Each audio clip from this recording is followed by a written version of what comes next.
Sama satu lagi ini menjadi Mang Deddy ceritanya. Oh, Mang Deddy. Bukan literally ayah, tapi seperti menjadi peran ayah di. Kok dipanggil aku ayah? Iya juga ya.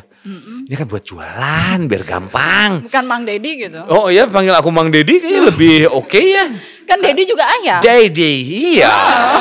Bener, Deddy. Yo beda banget. Aslinya malah dia nggak suka kalau disuruh istirahat. Kamu dia ajak syuting. Dia datang ke sini. Boleh saya telepon dulu apa? Sampai jam berapa? Tadi anaknya les aman? Udah mau selesai. Masa? Belum ah. Masih ada pertanyaan nih? Kamu mau berapa menit? Ayo bongkar lagi. Bongkar lagi.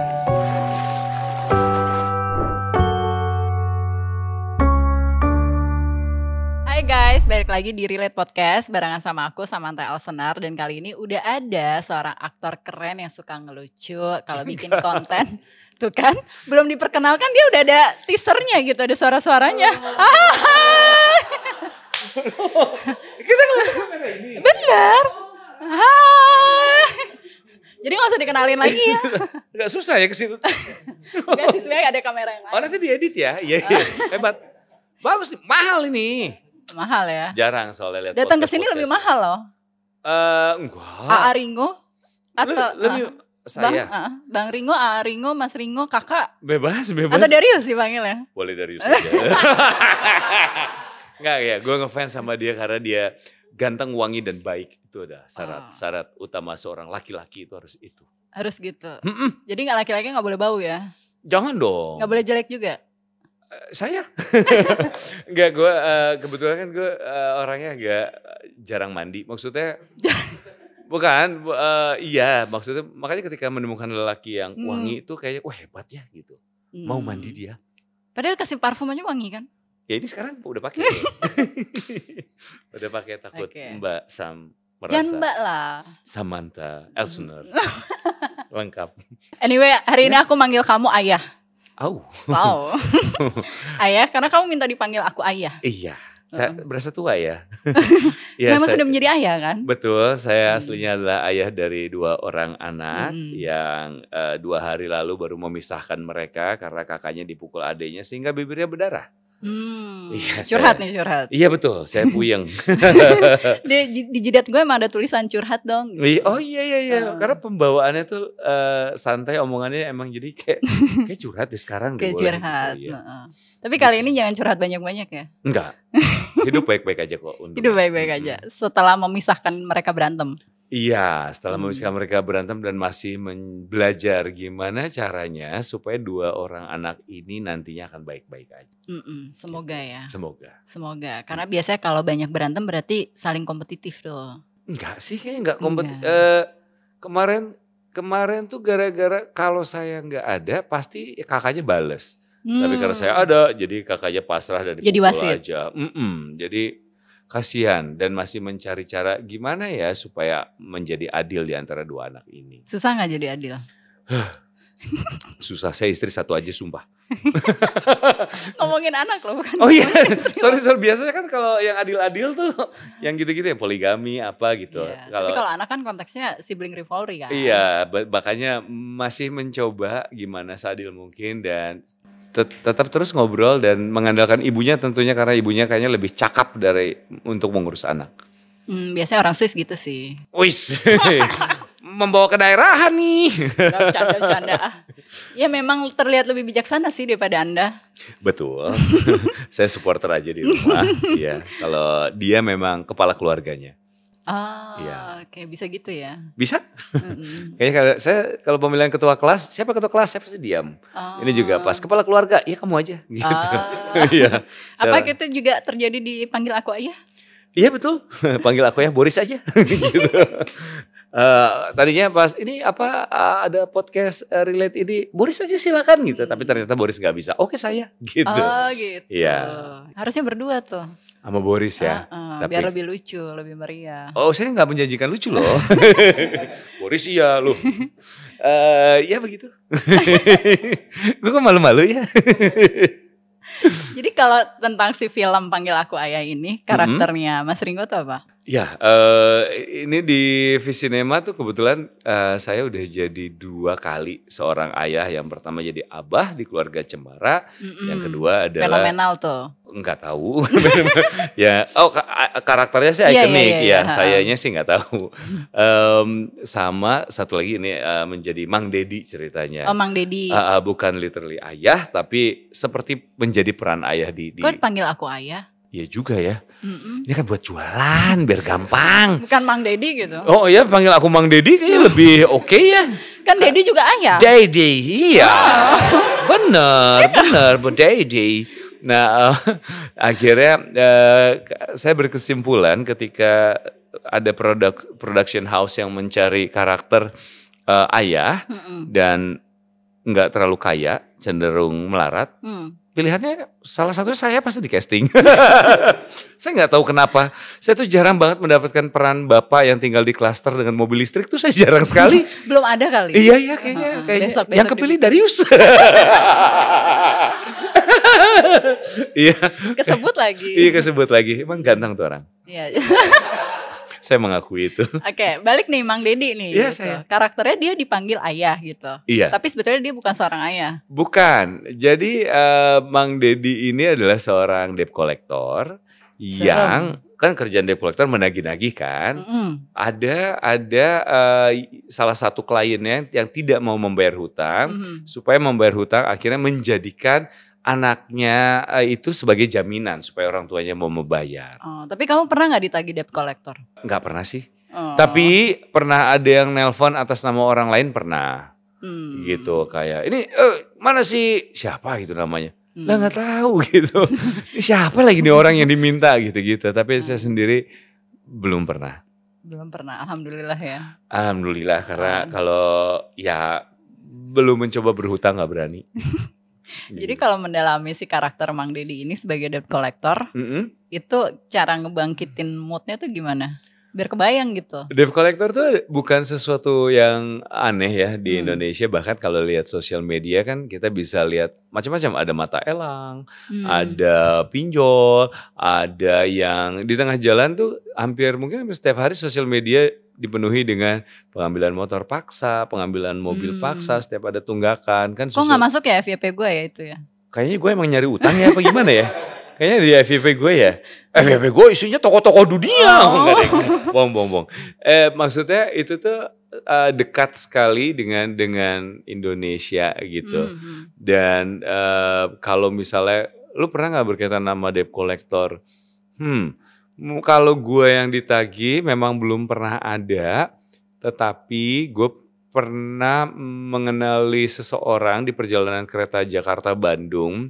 Kayaknya dia bilang pekerjaannya adalah menjaga orang kaya dan debt collector. Orangnya baik sekali, gue dibeliin es teh manis gitu. Alhamdulillah dapet Alhamdulillah es teh manis gratis. Mahal. Kereta loh dulu. Zaman dulu ya, Zaman dulu. naik kereta 1.000 kan? Enggak dong, enak aja. Berapa? Wah gak pernah naik kereta nih. Pernah gue naik kereta ekonomi 5.000 dari Senen ke Jogja. Isinya kambing sama sepeda. Ini zaman kapan ya? Zaman gue Karena SMA. kalau di dulu Jakarta Bandung dari Gambir tuh kalau misalnya kelas ekonomi yang bisa ngerokok tuh dulu 40.000, kelas eksekutif. Ini dari Senen. Ini kan ngomongin yang Gambir. Oh iya. Yang saya. 40.000 ya dari 40.000, Gambir ya. 60.000 yang ada AC. Iya. Ini nggak ada Kayak AC, gitu. pintunya kebuka. Kasian. Oh. Itu juga ada yang nggak ada AC 40.000. Kayak gitu ya. Balik lagi ke Mang Dedi. Mang Dedi saya. Jadi Mang Dedi tuh debt collector yang menyebalkan atau yang baik justru? Yang manis. Oh manis. Mang Dedi ini tuh debt collector yang manusiawi sekali kok gitu. Kenapa dia melakukan pekerjaannya? Karena memang kesempatannya terbuka untuk Mang Dedi menjadi debt collector yang adalah sama seperti kebanyakan kerjaan yang untuk mendapatkan penghasilan bertahan hidup sebenarnya. Kok kalau gue tuh nggak kebayang ya, Mas Ringo jadi debt collector gitu kan? Biasanya debt collector tuh sangar-sangar, Ambon Manise gitu. Sangar kok. Masa? Nah, makanya nanti nonton dong. Ini makanya pertanyaannya bagus sekali kok. Emang cocok nonton. Nonton ya. 7 Agustus ya. 7 Agustus ya. Oke. Demi melihat dirimu main Jangan sebagai lebih debt collector. melihat filmnya aja. Kalau lihat guanya nggak pede. Oke. Jadi kok tiba-tiba bisa kalau lihat di cuplikannya kan jadi dititipin anak atau punya anak tuh? Kita ambil and then jadi diambil. jaminan. Jadi jaminan. Jadi jaminan supaya ibunya terpaksa membayar. Tapi bukannya lu jadi ngeluarin duit? Iya, Buat ngehidupin buat anak ngurusin makan segala macam jadinya Jadi keluar nambah lagi uang. ngutangnya? Enggak dimasukin. Kan Kok ada bisa sisi gitu? manusiawinya gitu. Ini gue ceritain semua, filmnya selesai dong. Ada sebenarnya cerita lanjutannya. Jangan dong, spoiler Jangan, kan. iya. Cuma itu kan penasarannya gue aja. Iya, debt collector yang akhirnya jadi ketitipan anak lah ya. Debt collector yang ketitipan anak. Mm-mm. Makanya panggil aku ayah itu. Benar. Oke. Kayak gitu. Terus apa lagi? Gak tahu, gue tuh persiapan dengan jawaban. Ini pertanyaan yang serius, katanya tadi ada seriusnya, gue takut. Ya kan karena gini, kalau misalnya kita lihat dari psikologinya laki-laki ya, seringkali kan even udah menikah, tapi bisa jadi nggak siap kan untuk punya anak. Betul. Apalagi di fenomena sekarang, di mana Ya. banyak yang child free, Oke. memilih untuk tidak punya anak. Hmm. Nah, sedangkan si film ini justru menjadikan anak itu sebagai jaminan. Dan lu memerankan karakter Mang Deddy ini yang mau nggak mau harus ngurusin anak. Enggak sih, bukan. Itu semuanya terjadi secara nggak sengaja kan. Bukan niatan Mang Deddy sebenarnya untuk ngambil anak ini. Terus kalau ngomongin siap, ini pertanyaan yang menarik. Pertanyaan siap jadi orang tua. Saya pribadi ketika menikah aja besok akad nikah malam tuh nggak siap sebenarnya. Bisa gitu ya? Karena nggak tahu bayangannya tuh apa ya, nikah tuh kayak gimana ya? Apa cuman bisa dilihat dari film doang kah? Drakor biasanya. Atau drakor, atau besok emang jadi suami tuh harus kayak gimana, jadi istri kayak gimana? Apalagi dengan budaya patriarki di Indonesia, saya selalu disisipin sama kamu nanti menjadi kepala keluarga, imam keluarga, berat gitu. Istri kamu harus keluarga apa? Wah, jadi kayak bebannya di cowok semua nih gitu. Sampai akhirnya ini beneran gak nikah tuh kayak gimana ya gitu. Dibilang gak siap. Punya anak juga harus gimana ya? Apa anak lahir pertama kali apakah harus nangis? Karena ngedenger cerita orang kayaknya pada nangis terharu. Saya tidak, karena waktu belum pernah ngelihat anak baru keluar dari perut tuh jadinya kayak bingung gitu, kayak ini harus saya apain ya, mau diajak ngobrol tapi kan dia juga belum ngerti gitu. Dan pas ngelihat kerut-kerutan gitu loh yang bener-bener baru diangkat terus kerut-kerutan kayak jelek banget. Baru kena gitu. oksigen kan. Kayak tuh jelek banget, kalau di film-film kok lucu-lucu bayi gitu. Jadi nggak ada nangis-nangisnya. Itu aja kalau dibilang apakah siap pada saat itu? Nggak tahu. Gitu, kalau dibilang siap enggak. Apa yang membuat saya terkesan siap? Mau gak mau karena di dalam perjalanannya ngelihat istri dan saya sadar sekali ini tidak bisa berjalan kalau hanya dia sendirian pada saat itu. Jadi harus ada saya di situ. Mau gak mau, suka gak suka. Jadi ketika inget banget istri, anak pertama lahirnya sesar. Jadi ketika sudah lahiran dia harus beristirahat 24 jam di kasur ya. Iya. Di itu nggak boleh gerak kalau bisa. Jadi yang harus menggendong anak dan segala macam itu saya baru setelah mau nyusuin kasihin dia gitu. Kan nggak mungkin ya gitu. Saya tetap mau cuek dan segala macam setelah ngelihat semua perjuangan dan perjalanan dia. Kayaknya saya harus melakukan itu deh gitu loh. Melakukan itu karena nggak mungkin kalau dia sendirian gitu. Jadi kalau misalnya child free pilihan silahkan, semua pilihan orang juga beda-beda ya gitu. Kalau saya nggak nyangka anak yang saya punya ternyata merubah hidup saya sebegitu besarnya. Sama kayak Mang Deddy dong. Iya. Nggak menyangka Intan mengubah hidupnya. Betul. Dan apa yang ternyata bikin dia jadi berubah gitu setelah keberadaan si Intan ini? Mang Deddy itu punya, kenapa dia memilih pekerjaannya, kenapa dia ada di lingkungan seperti itu menjadi debt collector, dan ini Mang Deddy ya. Karena memang memiliki masa kecil yang tidak sebaik orang lain sehingga lingkungannya keras dan yang terbuka. Pekerjaan yang paling memungkinkan untuk dia jadikan pekerjaan tetap adalah menjadi debt collector dengan lingkungan seperti itu. Jadi ketika kasih sayang jarang dia dapatkan segala macam, kenapa ada Tatang yang diperankan nama Boris, dia adalah seorang sepupu yang kayaknya bisa memberikan rasa kehangatan keluarga dari yang Mang Deddy tidak pernah dapatkan, mungkin bahkan dari orang tuanya sekalipun. Nah, ketika ada si Pacil atau Intan ini Intan Pacil ini tuh nggak punya siapa-siapa juga selain bergantung sama Mang Dedi gitu loh. Kadang-kadang kan kalau misalnya kita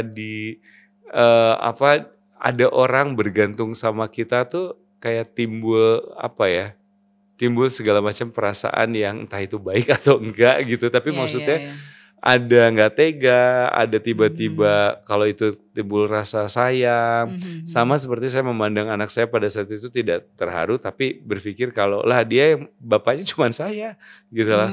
Kalau saya tidak bergantungnya sama bapaknya. Iya, kalau saya tidak melakukan sesuatu sebagai bapaknya, anak ini jadinya seperti apa gitu. Jadi berasa relate-nya di situ ya? Iya, berasa relate-nya seperti itu. Apa hal yang paling sulit pada saat membangun mood karakternya sebagai Mang Dedi? Kan di film ini adalah kalau misalnya saya tuh bersyukur sekali mendapatkan peran bapak-bapak setelah saya benar-benar merasakan menjadi seorang bapak gitu. Karena ada rasa yang benar-benar saya baru tahu ketika menjadi bapak. Karena sebelumnya tuh nggak pernah tahu, kayak ngobrol sama anak kecil aja bingung gitu. Apakah ngobrol sama anak kecil kalau misalnya tadi ada anaknya Mbak San barusan nih, saya harus ciluk Pak gitu kan, kayak itu udah kuno sekali ya. Anak-anak juga umurnya berapa kayaknya sih? itu nggak seru deh Om gitu. Nggak tahu bagaimana cara berkomunikasi sama mereka tuh, beneran nggak tahu gitu. Nggak pernah terlalu dekat sama anak kecil. Bukannya membenci ya, beneran bingung aja. Bingung gimana bercanda sama mereka, gimana harus ngobrol. Ya akhirnya kalau anak saya pribadi itu tumbuh gitu, kita punya bahasa sendiri, punya komunikasi sendiri, punya mainan sendiri gitu loh. Kalau yang terbangun spesial di antara itu kan. Sama anak tuh jadinya kayak gitu. Kalau sama si Intan?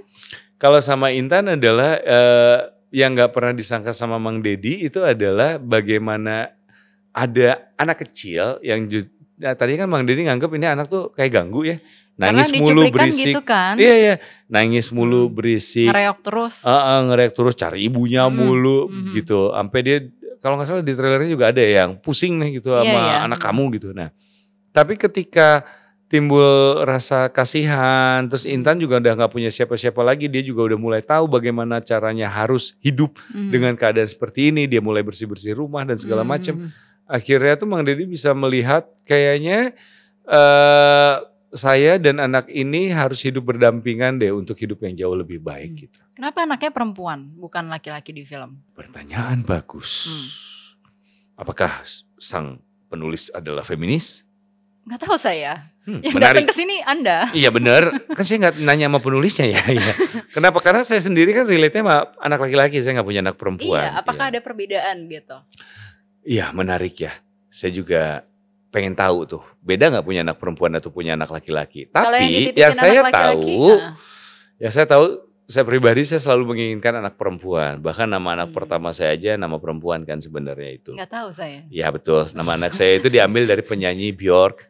Dari umur 20 saya udah tahu pengen namain anaknya Björka. Tapi itu kan natural namanya sebenarnya. Oh iya?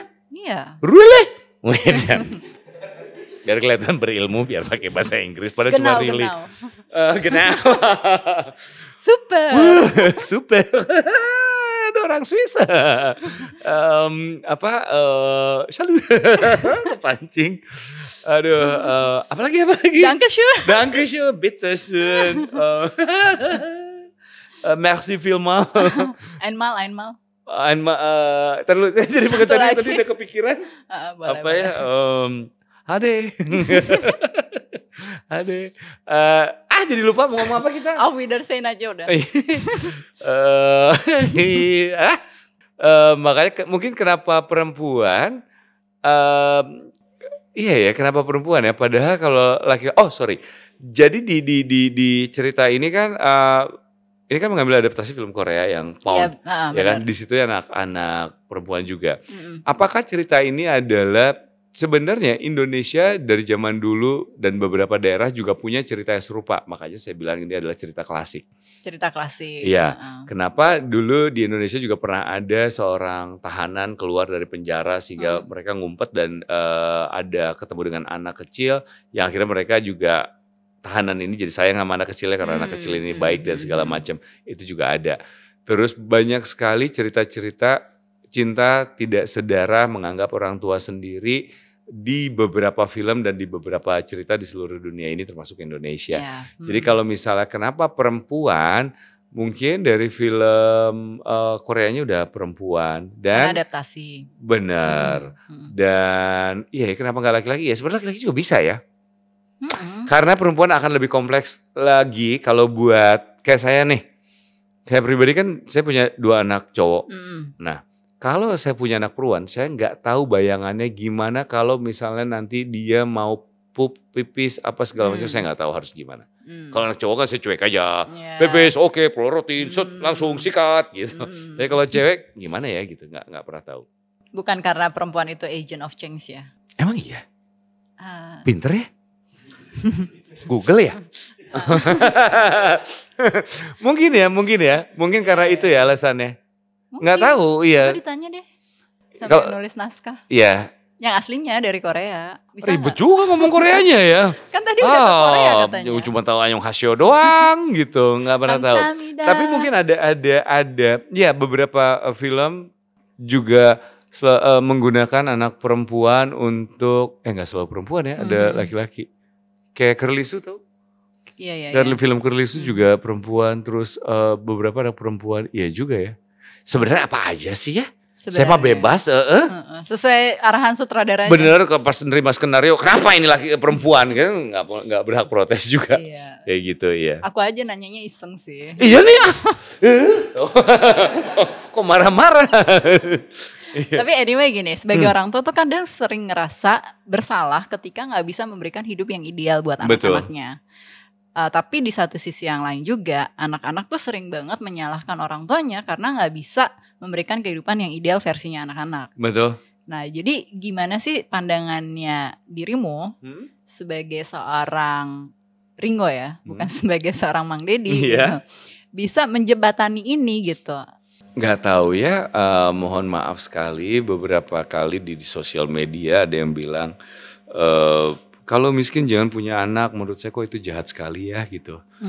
Kenapa saya bilang jahat? Karena jujur aja kehidupan saya aja kalau misalnya di atas kertas tidak berprestasi dulunya dan segala macam, harusnya praktek teorinya adalah tidak berprestasi, hidup begajulan, harusnya saya jadi sampah. Harusnya saya jadi sampah kalau secara teori gitu.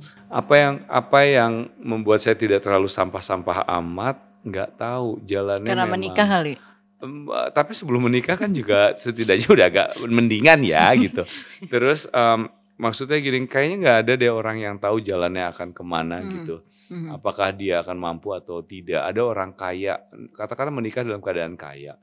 Terus banyak kok beberapa cerita kalau kita mau gali lebih dalam, tiba-tiba menikah dengan si kaya, tidak berapa lama pekerjaan atau bisnisnya menjadi hancur, sehingga mungkin pas anaknya umur 2 tahun atau 3 tahun, karena jalannya tiba-tiba menjadi bangkrut dan gak punya sama sekali, bahkan berurusan dengan hukum misalnya. Iya. Ya kan?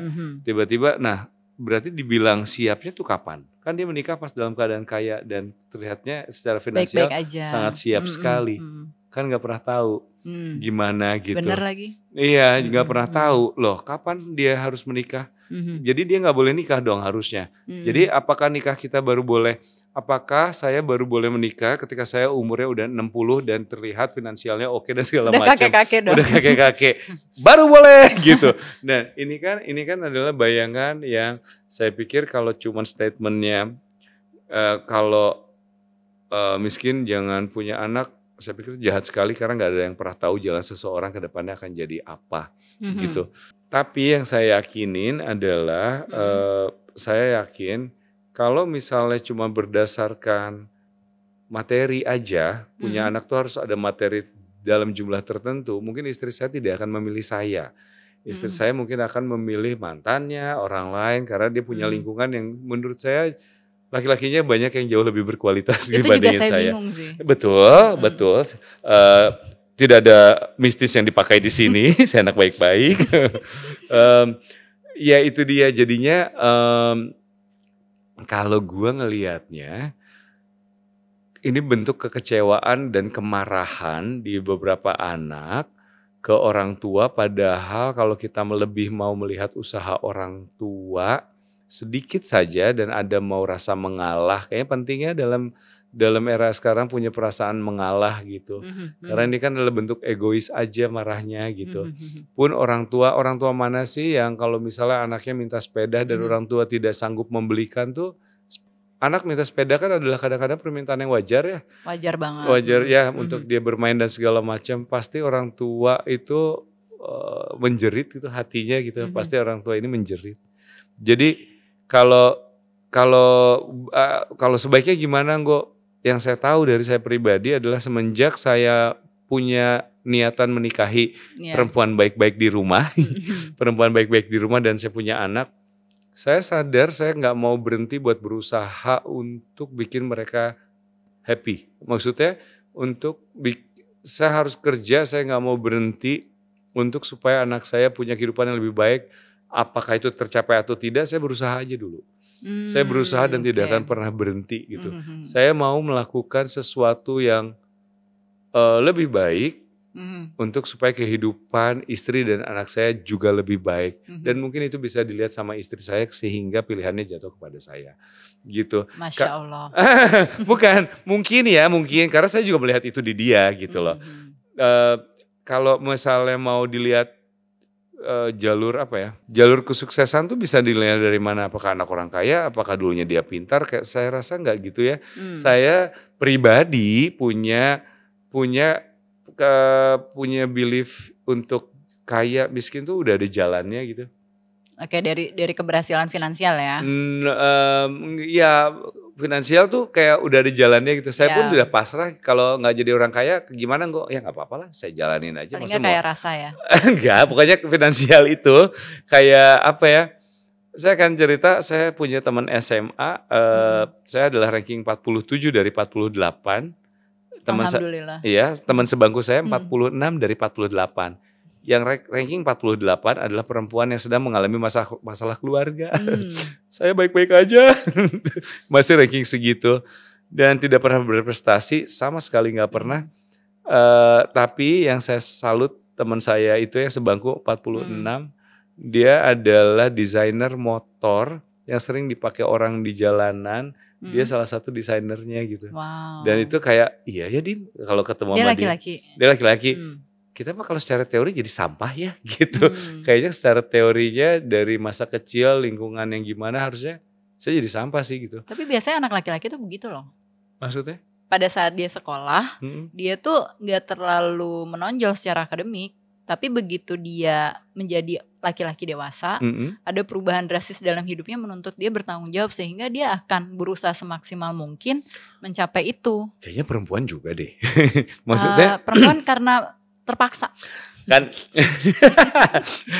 bukan ngomongin soal gender, tapi maksudnya apa yang membuat seperti itu nggak tahu. Kalau dibilang saya pemalas, iya saya pemalas sekali.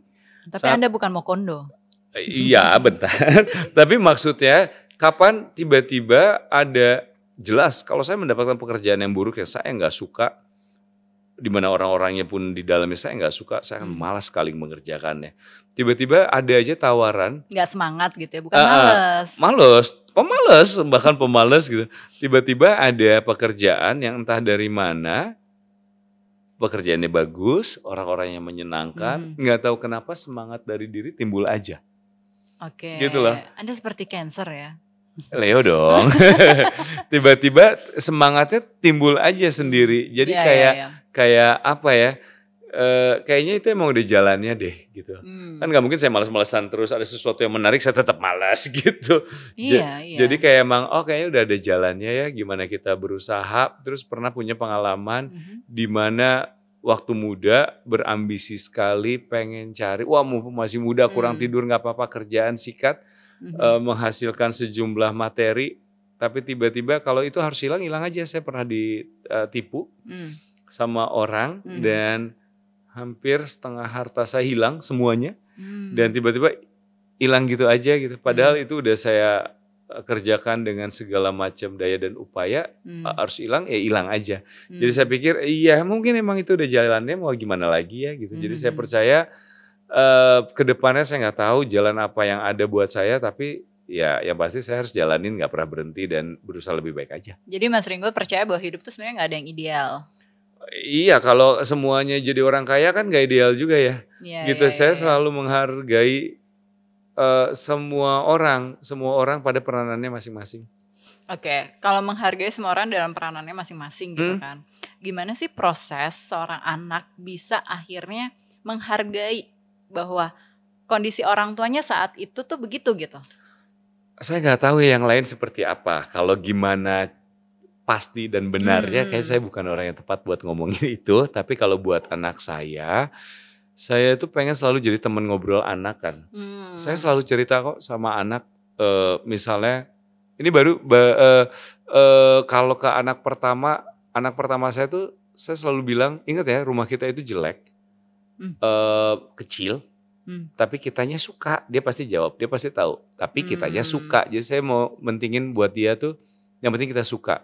Dan kalau ditanya mobil bagus tuh apa nak? Pasti dia jawab mobil yang bisa jalan. Mobil jelek apa? Mobil yang mogok. Dia pasti akan jawab. Jadi ke kualitasnya ya. Iya, ada fungsi dan segala macam. Jadi saya nggak segan-segan untuk membicarakan ke anak saya kayak misalnya vulnerable tuh nggak apa-apa gitu. Kayak misalnya, aduh kalau ada film bagus, Baba punya film bagus loh gitu. Tiba-tiba misalnya, Baba sedih nih gitu. Kenapa gitu? Film Baba jelek gitu misalnya. Nanti anak saya tiba-tiba kayak misalnya, kamu tahu gak sih Bapak itu pemain film gitu. Karena emang gak pernah bawa title itu ke rumah gitu. Sadar sekali kalau di rumah tuh apapun yang saya capai itu gak penting buat anak. Karena buat anak adalah, lu bokap gue, ayo kita main gitu. Biasanya sadar sekali soal itu. Waktu ngobrol sama anak misalnya, kamu tahu kan kamu tahu gak sih Bapak pemain film? Iya, Bapak sedih gitu. Kenapa misalnya film Bapak gak bagus misalnya gitu ya. Nanti tiba-tiba dia bisa bilang tuh ke Mbak yang kerja di rumah tuh, Mbak, saya sampai ketawa karena mbaknya cerita, iya dia cerita gini waktu kecilnya, dia cerita, Baba kan katanya pemain film, Baba lagi sedih tuh filmnya jelek, gitu. Buat saya tuh kayak, Mbak dengan hal itu aja tuh happy gitu, menceritakan perasaan saya yang lagi sedih ke anak tuh, kayaknya saya diterima gitu.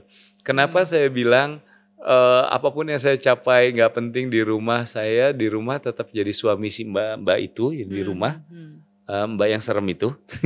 Dan kok serem sih? Serem kok dia kadang-kadang. Terus saya cuman jadi orang yang teman mainnya anak-anak. Jadi tahun lalu saya dapat penghargaan bawa piala ke rumah gitu. Udah gitu anak saya tidur waktu saya mendapatkan itu. Nah, besoknya saya jemput sekolah kan, karena waktu itu udah malam, jadi saya nggak sempet nganter ke sekolah, saya jemput. Biorka, penasaran. Biorka tahu nggak sih Baba dapat piala semalam? Tahu, Mama cerita. Piala apaan sih tuh? Gitu. Pas dia bilang piala apaan sih tuh, ya piala biasa aja sih, kayak piala kamu dapat basket sama tim kamu gitu-gitu. Jadinya pas dia pulang ngelihat. Kebetulan pialanya diletakin aja gitu di dekat piala basketnya dia. Pas dia lihat, kecil banget ya, gedean juga piala basket Biorka, bilang gitu. Iya sih emang kerenan piala kamu sih gitu. Jiper gak? Ya itu maksudnya kan anak-anak tuh, saya tuh tidak mau membanggakan sesuatu yang mereka juga apa ya gitu. Kayak udah yang penting kita main gitu. Kayak apa core memorinya. Aduh, bahkan saya sekarang tuh lagi merasa saya adalah orang tua yang buruk sekali, bapak yang buruk. Jadi aku paham sih sebenarnya kenapa Mang Deddy karakternya dikasih ke kamu. Karena saya murah? Enggak lah. Saya adalah aktor yang murah, makanya saya masih dipakai. Kalau yang lain mahal. Ya itu karena udah ada sisi kebapaannya gitu. Oh bukan, karena produser tidak suka pemain-pemain mahal. Ya, saya tahu itu. Saya murah. mungkin saya murah, saya nggak tahu saya bayar berapa. Saya nggak tahu juga sih. Saya tadi mau curhat ya. Iya banyak curhatnya sih. Jadi kemarin tuh, aduh saya tuh makanya nggak pernah berani banget bilang kalau saya adalah bapak yang baik atau enggak. Saya cuma salah emang ketemu sama gue curhat. Iya bener. Iya kenapa ya bawaannya? Gue minum dulu ya. Boleh. Ada air hangat? Jadi gimana sih gitu sebagai seorang Ringo memainkan si Mang Deddy tapi nggak kebawa suasana di rumah karena kan beda. Oh ya, kebawa kangen anak pasti. Gimana nggak kebawa karena iya sih emang beda. Hari? Berminggu-minggu. Serius? Ada break sehari pulang gitu. Oh cuman ketemu kan di Sukabumi kan. Oh. Di syutingnya di Sukabumi. Jadi kalau Di misalnya ada syuting break tuh berapa sehari, hari? biasanya seminggu ada 1 hari ya. Ada seminggu ada 1 hari break. Biasanya saya langsung nyetir pulang buat ketemu anak. Sambil nangis gak nyetir? Enggak dong, drama banget. Oh, mama. Oh enggak.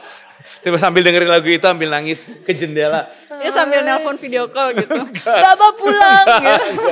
Nggak sedrama itu. Oh, soalnya dari tadi curhatnya tuh penuh drama gitu. Iya karena setelah memainkan peran bapak di panggil aku ayah sama seperti halnya di ayah di keluarga Cemara nih siapa. Itu tuh kayak Ringo seperti bapak yang ideal kayak aduh malu gitu. Sedangkan saya tuh kayak aduh kok malu ya kayak di rumah tuh kayak belum deh menjadi bapak ideal. Padahal sebenarnya tidur terus ya di rumah ya. Betul, itu tepat. Kayak saya tuh merasa bersalah, makanya kan segala sesuatu itu bisa dibandingkan, tapi cuman keluarga yang kayaknya nggak bisa dibandingin deh. Gitu. Tapi gue penasaran nih ya satu hal. Ketika lo menjadi seorang anak, gitu kan, lo kan melihat orang tua lo hal-hal yang ideal tuh, harusnya begini gitu. Enggak semuanya ideal. Iya kan, makanya harusnya kan begini gitu. Oh iya. Orang tua gue tuh harusnya gini, nggak ngelahirin gue di rumah sakit yang gratis. Itu rumah sakit bagus itu. Ya kan contoh. Enak aja gratisan tapi bagus, enak aja. Gue tahu sih bagus, cuman kan ada orang yang memikirkan bahwa enggak, harusnya tuh orang tua gue tuh ada effortnya ketika melahirkan, harusnya ngeluarin duit gitu. Atau ketika mereka mampu, harusnya mereka memberikan fasilitas yang lebih. Karena ini banyak nih kejadian nih. Oh gitu yang banyak terjadi, contohnya adalah kalau masalah finansial, dikaitkan sama masalah finansial nih ya. Anak-anak itu baru tahu orang tuanya sekaya apa ketika orang tuanya meninggal. Ketika dikasih warisan. Oke. Oh ternyata bokap gue punya 50 hektar tanah. Oh ternyata bokap gue punya tabungan 50 M. Kok selama ini gue gak tahu ya, tapi gue suruh hidup berhemat ini itu segala macem gitu kan. Makanya kan. Beruntung sekali anak itu ya. Beruntung sekali, betul. Gue pengen masuk bukan grup WhatsApp-nya, gue pengen. Tapi kondisinya adalah ketika kita sudah menjadi orang tua gitu, kita bisa merasa relate sebetulnya sama orang tua kita. Bahwa mengasuh anak tuh kan susah. Membentuk karakter itu kan susah. Makanya lo juga sebagai ayah bisa memberikan value-value yang lo mau tanamkan ke anak lo. Iya. Bukan dari rumahnya besar atau mewah, tapi dari fungsionalnya. Ya. Dari kenyamanan di dalam rumahnya itu. Yang gue ingat waktu gue kecil tuh gue tidak pernah menuntut ada.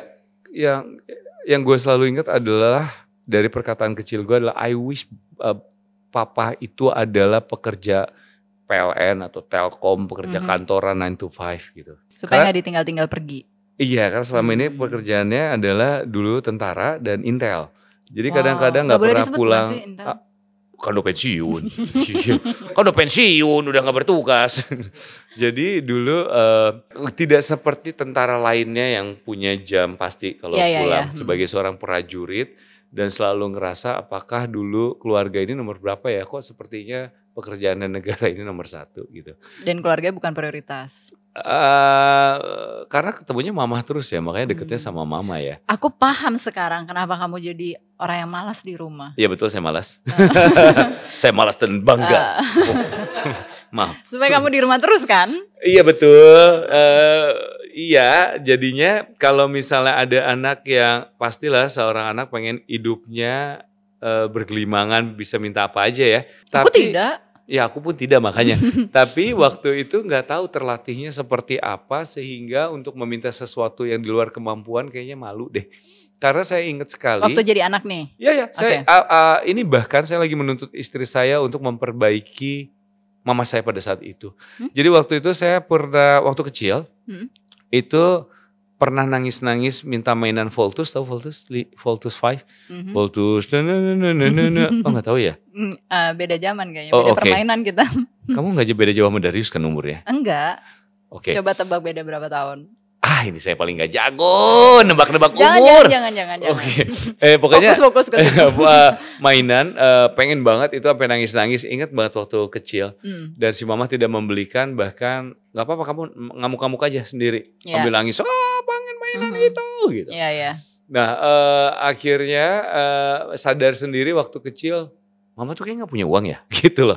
Kalau kita beli itu uangnya nanti habis ya. Iya. Oke, gitu. Akhirnya ya udah nggak minta itu lagi. Suatu ketika agak gedean lagi nih. Saya selalu berkaitan sama mainan robot-robot di supermarket. ingat namanya Hoya dulu jual Oh, iya. mainan. Iya, iya. Si mama lagi sama temennya nih. Lagi seru nih kayaknya. Iya, iya, Dia kalau anaknya minta sesuatu kayak dibeliin nih sekarang. Mama gitu. Minta mainan yang ini. Iya. Saya gak tahu harganya. Kayaknya mahal deh. Mainan robot itu. Terus ayo dong beliin dong di depan temennya. Terus si mama karena di depan teman menolaknya ramah. Udah gak usah nanti aja gitu. Oh gitu. Gak bisa sekarang. Saya memanfaatkan nangis situasi. Enggak nangis pada saat itu. Akhirnya iya oke. Tiba-tiba dibungkus aja. Oke. Dibeliin Itu tuh. mainan yang tadi bukan? Iya itu mainan yang tadi. Oh oke, gitu saya pasrah pas di rumah pas dibuka bukan. Ternyata mainan yang lebih murah yang pakai baterai robot muter nih gitu kayak. Rasa tertipu nggak? Berasa dan ternyata mainan itu diproduksi kembali sekarang dan saya lagi meminta istri saya ayo dong beliin dong, ayo perbaiki itu semua. Oh berkelanjutan ini. Berkelanjutan. Kamu beli aja sendiri. Nggak bisa harus dibeliin gitu. Soalnya uangnya di istri. Karena iya maksudnya kamu beli aja sendiri. Nggak bisa ini harus dibeliin karena dulu mama aku nggak beliin itu dan aku tertipu gitu robotnya waktu itu bukan. Kok minta harus istrimu yang membelikan? Nggak tahu pengen aja kan waktu itu pengennya juga dibeliin gitu. Jadi pengen. Nah mainan Pengennya dapat Voltus. kado gitu maksudnya. Iya betul. Dan mainan Voltus juga yang dulu nangis-nangis akhirnya saya beli juga ketika kebeli udah itu kerja. Iya. Berapa tuh harganya pas sekarang udah kerja? 3 juta kali ya. Dulu 75.000 aja harganya. Zaman kecil banget 75.000. Itu tahun berapa tuh? 80-an. 80-an? Iya. 75.000. Iya mahal ya. Sekarang 3 juta. 3 juta. Oh. Iya dong. Dia kan. Kalau Intan minta dibeliin apa? Ngerenggang-kerenggang gak? Intan gue baik banget anak itu.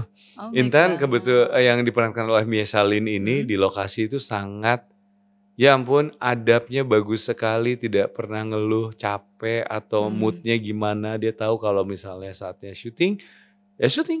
Gitu kayak memang anaknya mencita-citakan itu sehingga dia bisa berkelakuan manis dan bisa maksimal gitu. Jadi beda banget sama karakternya yang ngereok gitu. Ya beda banget. Aslinya malah dia nggak suka kalau disuruh istirahat. Kamu Dia ajak syuting. datang ke sini. Boleh saya telepon dulu apa? Sampai jam berapa? Tadi anaknya les aman? Udah mau selesai. Masa? Belum Masih ada pertanyaannya? Kamu mau berapa menit? Ayo bongkar lagi. Bongkar lagi. Kayak gitu tuh. Saya bongkar rekening kamu. Nggak ada apa-apa. Kan debt collector. Istri, ya makanya kalau saya nggak pernah ada yang godain sih. Cuma kalau ada pelakor mau godain saya, percuma nggak dapet apa-apa. Istri saya yang pegang. Istri saya tuh baru megang, ada tuh dia. Sekarang pelakor-pelakornya nggak gitu, nggak minta duit. Masa? Iya. Rugi dong jadi pelakor zaman sekarang. Saya cuma butuh status kok gitu. Emang ada yang begitu? Kan saya udah kerja, saya nggak butuh duit kamu gitu loh. Kok nggak pernah ketemu ya pergaulan kayak gitu ya? Ini dunia yang mana sih nih? Dunia kita bahas di ruang konseling. Oh gitu. Ini banyak perempuan-perempuan sekarang tidak butuh duit, butuhnya kasih sayang dan status. Keren ya. Jadi nggak apa-apa jadi istri kedua, karena dia sudah mandiri secara finansial loh. Ada yang kayak gitu? Banyak. Beneran? Nanti liatin fotonya boleh? Nggak boleh. Nggak pengen tahu aja kan saya nggak mungkin. Tapi maksudnya pengen tahu orangnya kayak gimana gitu. Ya macam-macam rupanya. Keren ya? Keren banget. Jangan dikasih tahu. Kan nggak ngapa-ngapain.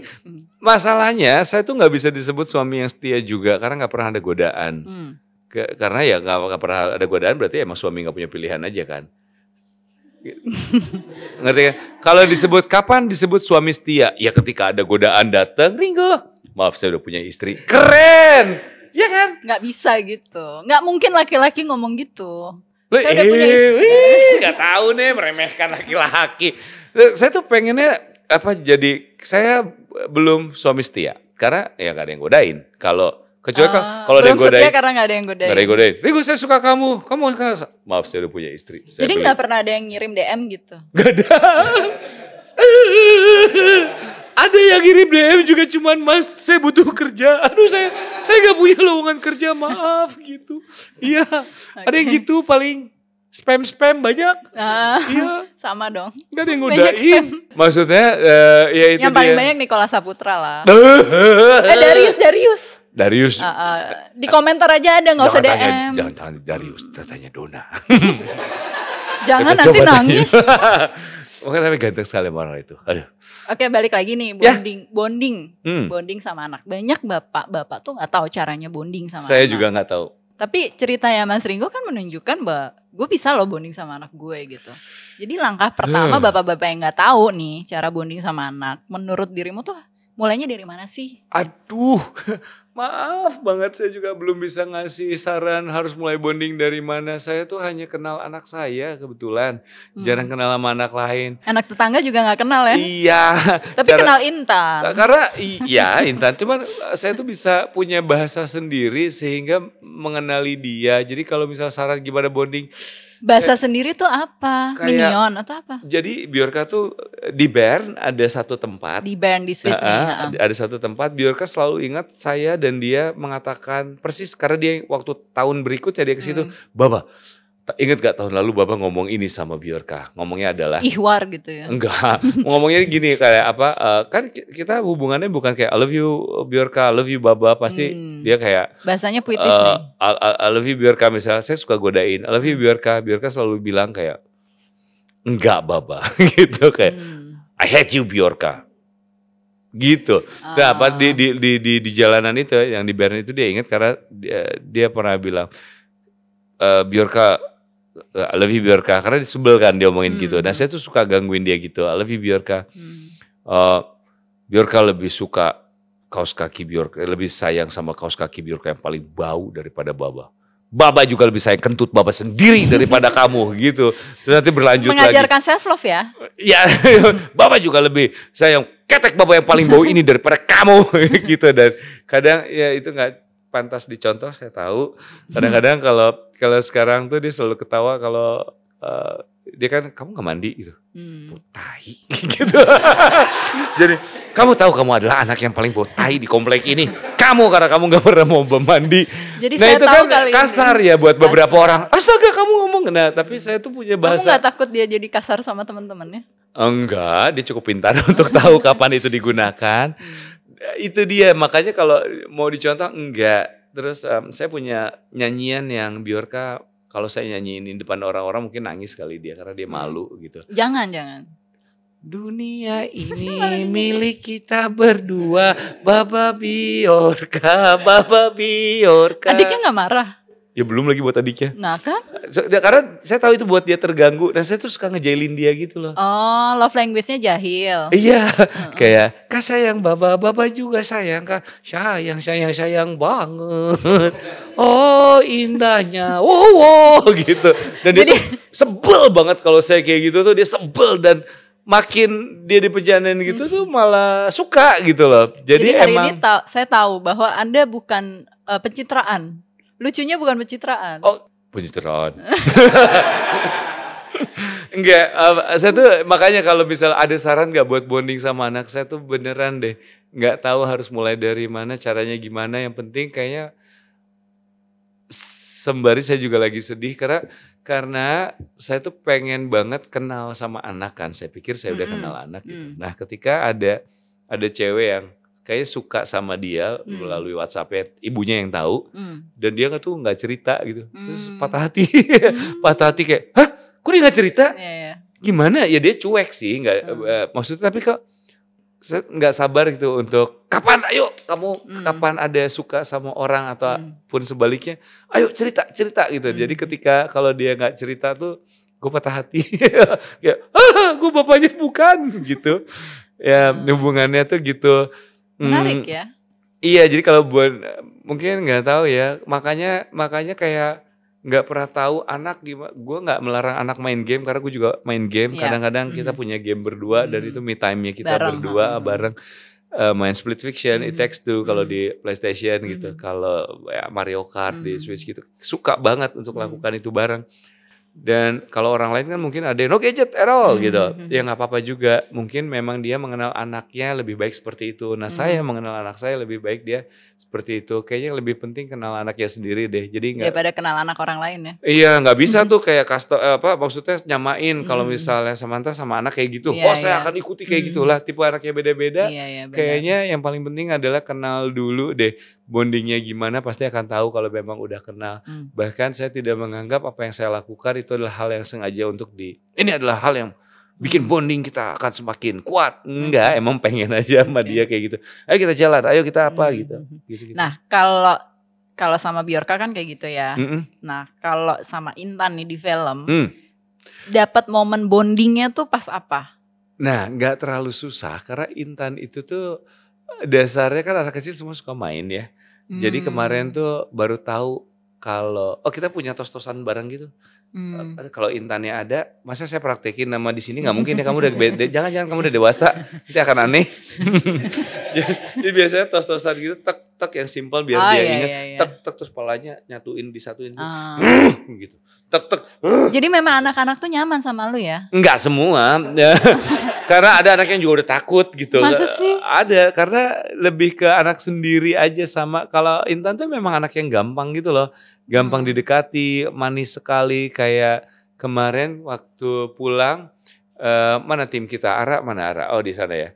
Ara ya duduk di belakang ya, denger ya. Jadi kita dari Sukabumi pulang, tiba-tiba dia cerita, aku tuh skincare-nya, boleh sebut merek, itu merek bukan sih? Moel, aku Moel. Om Ringo apa skincare-nya? Air wudhu gitu gak? Enggak.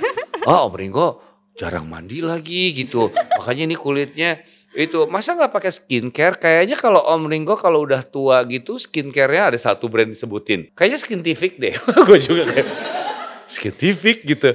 Iya itu kalau kayaknya Tante Tisa juga itu deh. Kalau yang tua-tua biasanya pakai itu. Terus gue bilang Wardah. Wah itu tua juga. Jadi kamu apa? Aku Moel. Oh kamu harus ketemu istri aku. Kebetulan mau dijemput sama istri, kita kumpul, kita satu mobil. Istri aku tuh gak pernah pakai skincare, jadi dia kayak biawak gitu, kulitnya kayak biawak. Terus dia tuh gak pernah mandi, bau banget dia. Dia tuh orang paling bau yang pernah aku kenal. Nanti hati-hati ya, kamu kalau ketemu, kita kenalan sama istri aku ya beneran bau, terus kulitnya kayak biawak. Gue gituin, beneran. Jadi pas ketemu istri gue, tuh, kenalin, ini baru ini yang kulitnya kayak biawak. Ya, ini yang bau banget, tante ini baik banget sama Sabai, malah dijailin lagi, malah dipeluk. Dan dianya udah gini doang. Gue tuh suka ngejailin anak-anak, maaf ya. Gue tuh suka, maksudnya hubungannya tuh itu, apapun yang buat gue tertawa, bukannya gue kayak, kan sepertinya keren kalau di film, jadi bapak yang bijak. No, sini duduk. Apa yang mau kamu lakukan dengan masa depan kamu, ha? Gitu, cita-cita kamu apa? Kayaknya gue garang cocok. Kayak sebenarnya buat anak gue sendiri, kayaknya karena pernah ditanya pandangan dia sama bapaknya tuh main gitu loh. Mau ngapain sama bapak? Main. Jadi saya beranggapan semua anak kecil tuh pengennya main. Masa depan juga belum terpikirkan. Kadang ngomong dokter juga karena disuruh ibunya. Tapi kamu banyak main gak waktu kecil? Banyak, di komplek banyak. Gitu emang main terus gitu. Main aja main. Jadi kayaknya untuk membicarakan yang lain-lain tuh yang serius-serius nanti aja lah gitu ketika memang diperlukan. Kalau sekarang kayak ngomong cita-cita, terserah lah. Kalau saya sih pengennya hidup jangan serius-serius amat gitu ya. Iya, jangan terlalu hidup disiapin buat kompetisi. Kayaknya udah nikmatin aja lah. Saya cuma pengen anak saya jadi anak yang kuat aja. Kayak gitu. Sisanya jadi apa? Serahin jalannya yang aja. Yang pasti aku akan menikmati film Panggil Aku Ayah sih. Nonton, kapan ayo? Tanggal 7 kan? Coba 7 ngomong Agustus. Ke kamera, jangan lupa saksikan Panggil Aku Ayah. Ini nih. Ayah tanggal berapa Ayah? 7 Agustus. 7 Agustus. Dimana? 2000 berapa? 25 dong. Tahun depan mah kelamaan. Ayah minta tiketnya. Ada kita bawa. Interview yang punya bioskop dong. Oke, jangan lupa saksikan Panggil Aku Ayah 7 Agustus 2025. Iya. Berapa juta penontonnya? 10 juta? Aduh gak berani susumbar. Katanya harus manifest kan? Iya kalau buat orang yang punya keyakinan, berapapun penontonnya, saya berharap banget yang nontonnya itu puas, itu kayaknya kepuasan yang lebih tinggi daripada sekedar jumlah penonton harus berapa. Luar biasa, sangat bijaksana. Aku gak perlu closing statement apapun. Yang benar. Ulang ya. Ulang. Tadi cara ngomongnya kurang keren.